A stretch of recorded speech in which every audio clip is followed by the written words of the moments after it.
El libro del profeta Amós. Amós fue un pastor y un cultivador de higueras que vivió cerca de la frontera entre Israel del norte y Judá en el sur.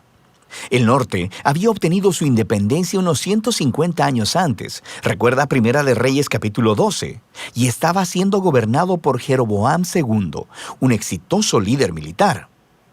Él ganó una gran cantidad de batallas y de nuevos territorios para Israel y generó muchas riquezas. Pero a los ojos de los profetas, él era uno de los peores reyes. Su riqueza lo llevó a la apatía y a permitir la adoración idólatra a los dioses de Canaán, lo que lo condujo a la injusticia y a ignorar a los pobres, y llegó a un punto en que Amós no pudo soportarlo más. Él sintió que Dios lo llamó a ir hacia el norte, hasta Betel, una ciudad importante que tenía un gran templo, y empezar a anunciar la palabra de Dios al pueblo. Y este libro es una colección de los sermones, poemas y visiones que pronunció a lo largo de los años. Fueron compilados posteriormente para comunicar al pueblo de Dios acerca del mensaje divino al reino del norte, y es un mensaje que todavía necesitamos escuchar hoy. El libro tiene un diseño bastante claro. Los capítulos 1 y 2 son una serie de mensajes a las naciones y a Israel. Luego, los capítulos del 3 al 6 son una colección de poemas que expresan el mensaje de Amós al pueblo de Israel y a sus líderes. Los capítulos 7 al 9 contienen una serie de visiones que Amós experimentó, las cuales describen el venidero juicio de Dios sobre Israel. Entonces, el libro inicia con una serie de poemas breves que acusan a todos los vecinos de Israel de violencia e injusticia. Y esto es un poco extraño, porque la primera oración del libro dice que Amós va a hablar contra Israel. Pero mira cómo funciona esto. Conforme Amós está nombrando todas estas naciones vecinas, puedes ir a un mapa y ver que él está creando un círculo. Y cuando termina, Israel queda justo en el centro, como un blanco en la mira. Y sobre Israel, Amós desata una acusación poética que es 3 veces más larga e intensa que todas las demás. Él acusa a los ricos de Israel por ignorar al pobre y permitir graves injusticias en su tierra. Específicamente al permitir que el pobre sea vendido a la esclavitud y luego le niegan el acceso a la representación legal. Y Amós pregunta, ¿es esta la familia a quien le fue una vez negada la justicia y quien fuera esclavizada en Egipto? ¿La familia que Dios rescató de la opresión y la esclavitud? Se acabó la fiesta, dice Amós. Dios está harto de soportarlos. Y así, la introducción de la siguiente sección explica por qué. Dios dice, los escogí a ustedes, Israel, de entre todas las familias de la tierra. Esta es una alusión a Génesis 12, sobre cómo Dios llamó a la familia de Abraham para convertirse en bendición de Dios para todas las naciones. Y entonces, dice Dios, esta es la razón por la que los castigaré debido a sus pecados. Israel tenía un gran llamado que venía con una gran responsabilidad, así que su pecado y rebelión les traerían grandes consecuencias. Ahora, esta sección reúne muchos de los poemas de Amós y verás algunos temas repetidos una y otra vez. Primero, él está exponiendo constantemente la hipocresía religiosa de los ricos y de los líderes de Israel. Él describe cómo ellos asisten fielmente a las reuniones religiosas, dando ofrendas y sacrificios, todo mientras descuidan al pobre e ignoran la injusticia.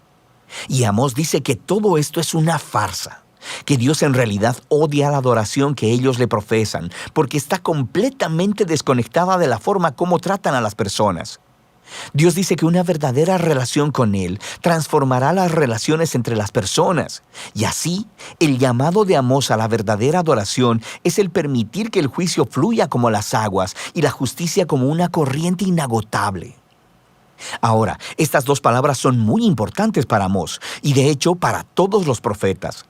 La justicia, en hebreo sedaká, se refiere al estándar de rectitud, a las relaciones equitativas entre las personas sin importar sus diferencias sociales. Y juicio, en hebreo mishpat, se refiere a acciones concretas que tomas para corregir la injusticia y crear justicia. Así que ambas deben permear la vida del pueblo del pacto de Dios como un río turbulento llena un cauce seco. El siguiente tema es la repetida acusación de Amós de la idolatría de Israel. Recuerda, cuando el reino del norte se separó del reino de Judá, su rey construyó 2 nuevos templos para competir con el de Salomón en Jerusalén y colocó un becerro de oro en cada uno. Recuerda Primera de Reyes capítulo 12. A partir de entonces, Israel no hizo más que acumular más ídolos, adorando a los dioses del sexo, el clima y la guerra. Y en la perspectiva del profeta, la adoración a estos dioses siempre llevaba a la injusticia, porque estos dioses no requerían el mismo grado de justicia y rectitud que el Dios de Israel, sin mencionar que estos dioses eran ellos mismos inmorales, pero no el Dios de Israel. Él es diferente. Así que Él puede decirles de una vez: búsquenme para que vivan. Y justo después de eso decirle a Israel: busquen el bien, no el mal, para que vivan.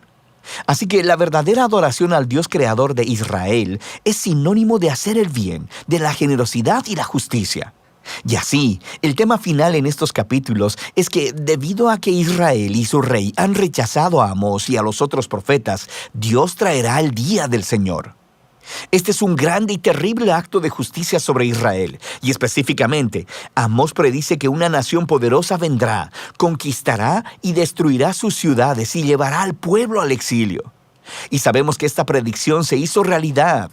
Alrededor de 40 años después, el imperio asirio atacó e hizo exactamente lo que Amós había dicho.